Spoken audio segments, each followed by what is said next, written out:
Hello everyone, welcome to the Maple Table. My name's Nathaniel. Today, guess what? We're talking about Starfinder! We're going to set a beginning of 2020 buyer's guide for Starfinder. There's lots of books out there. This is not going to cover any of the adventure paths as I haven't really played them, so I couldn't advise on them. This is going to be more about what materials you're going to want as a player and as a game master. I wanted to say storyteller, but I didn't. Thanks, White Wolf, you've ruined me. Now, like I said in my last video, I do love the Starfinder system. My last video was talking about the one problem that I really had with Starfinder, which isn't really that big of a problem. I'll link the video up here in the card, and you can check that one out. So if you're looking to make some purchases, this is one thing that I found lacking in the game. I hope Paizo listens, and in some of the future content that's coming up, they will address this. So here's hoping for that. As we cover off some of this material today, please don't forget to hit that subscribe button, hit that like button, as it really does help the channel out. And if there was anything in here that you agreed with, disagreed with, thought should be on here but wasn't, let me know in the comments down below, and we'll just get right into it. So the first thing we're going to talk about is from the perspective of the game master and running the game. If you're going to be playing this with your friends, what should you have? And then what is nice to have? So the first thing on the list, this is a must-have. Not necessarily the special edition of this, but your core rulebook is your essential. If you're running the game, you must have the rules. Number one, need to have the rules. This is a special edition version of the rulebook, not necessary, but having the core rules is your primary. That should go without saying. Second, because this is all happening in February by the time you're going to actually see this, the character operations manual is out. And for Dungeon Masters, I would highly advise getting this. And the reason being, you're going to get a couple of extra classes. It's going to expand out your game. So you're going to get more player options and some more diversity that you can have with this. This is a fantastic addition, and I would suggest that this be your second purchase. It also includes some rules for your starship combat and expanding those roles. So if you have a player who is super specialized in magic, this is going to, particularly with magic, this is going to give them some options when it comes to starship combat. So this one should be number 2. Please, this is very important. Get this one. Next on our list, number 3, you should get this, the Armoury. This is going to greatly expand your item lists. It's going to give you more magic items. It's going to give you more weapons, armors, all the things that are good in life, augmentations, bio enhancements. Quite a meaty little book. It does have a couple of extra character options, archetypes for some of the common ones that came in the core rulebook. I haven't really used them, but there is some more options for the players and some couple of spells for technomancers and for the mystic. So there is quite a bit that's included in this, and this should absolutely be a number 3 purchase. And I think with that, that's going to cover most of the items that you should be getting to effectively run a Starfinder game. You don't need the Dungeon Master screen that's behind me. You can kind of make up your own as long as you have the rules and have a secret place to roll the dice. That's fine. Having a Dungeon Master screen, though, never hurt anyone. Okay, coming up next is some things that you should look at getting if you have some extra money to spend. You've already picked up some of the other ones that I just mentioned. These are going to be nice additions, and they will give you a few extra things that you can use, but some of the ones that I mentioned first, they are going to give you the most bang for your buck in terms of options, player choice, and just all around building really cool characters. So these ones are going to be your nice to haves for running the game. First is the Pact Worlds. This is going to give you a lot of extra history and lore when it comes to some of the core planets and things that you may be running your adventures on. It's quite a thick book at just over 200 pages.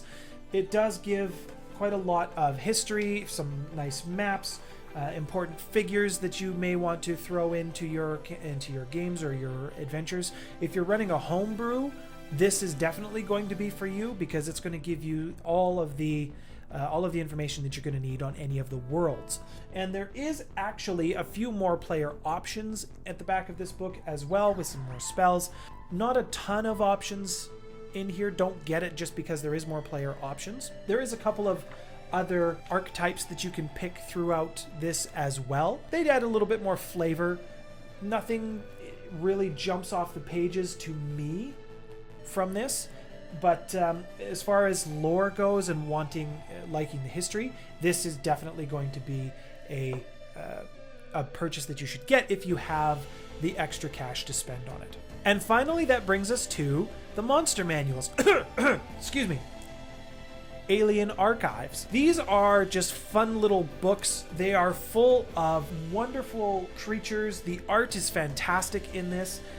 In each of these books, you will find one or two items just kind of strewn about in this book, made with the various parts of different aliens that you're going to run into and their creatures. It is very fun. I like looking at the art. I like looking at some of the stats. It does add a few extra playable races that you can use. If you're going to use some of the other races, though, there is PDFs available online for their stat blocks that you can get.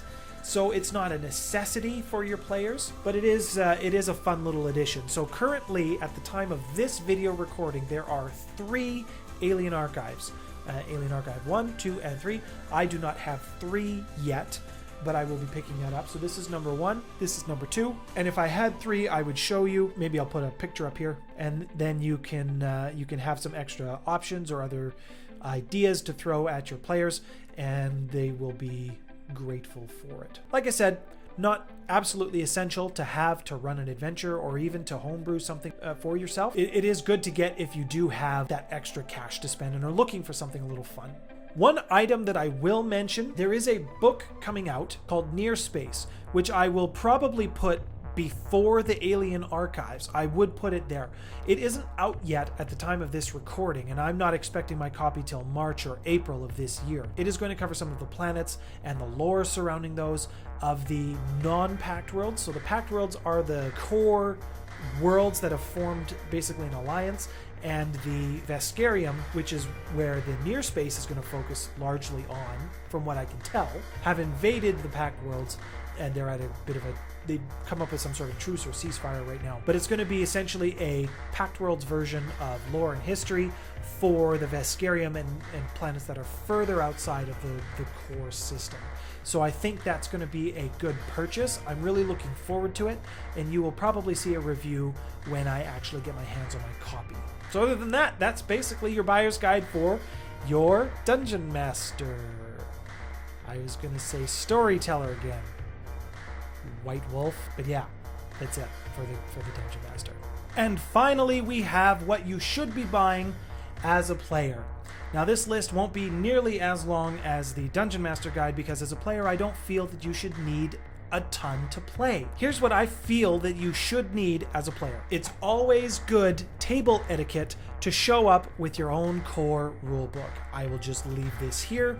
If you're going to play a game, it's all right to share, and there's nothing wrong with that. If funds are a little tight and you have a Dungeon Master who's going to be running the game for you and they have their copy of the core rulebook and are willing to share that with everybody, perfectly fine with that. Absolutely go ahead and do that.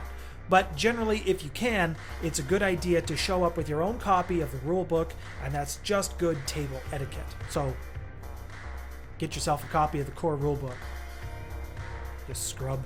There is one other book that I would suggest players pick up, simply because it does give quite a bit of option and variety in terms of gameplay. And that would be, of course, the Character Operations Manual. This is definitely one that should be picked up by players, as this will expand your classes by 3. It will give you a bunch of new archetypes that you can use for your existing classes or the new ones, and a few other racial character races that you can play. It more predominantly features some of the classic races from Pathfinder, so your elves, your gnomes, There's a Vesk in here. It gives a few more options for the core rulebook races as well, but then you've got your half elves, you've got your halflings, your half orcs that are in here as well. So I think that this would be a great addition to have for your player who's coming to the table and just wants that little bit extra. But yeah, this is probably one that you should be looking at as a player. And really that's it. As a player, it's also good table etiquette to have your own dice. So get a set of your Dungeons and Dragons dice. Comes with a D20, a D12, the 2 D10s so that you can do your percentiles, a D8, 6, and a 4. And that's basically going to be all you need as a player to play Starfinder.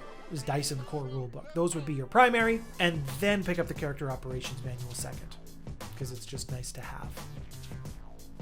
That's it. I don't feel that players should really be getting any of the extra lore books if you're not planning to run the game. If you're interested in that, you've got some extra bucks to spend, sure, go nuts and buy the Packed Worlds and buy the one that's coming out, Near Space. Go ahead and pick those up.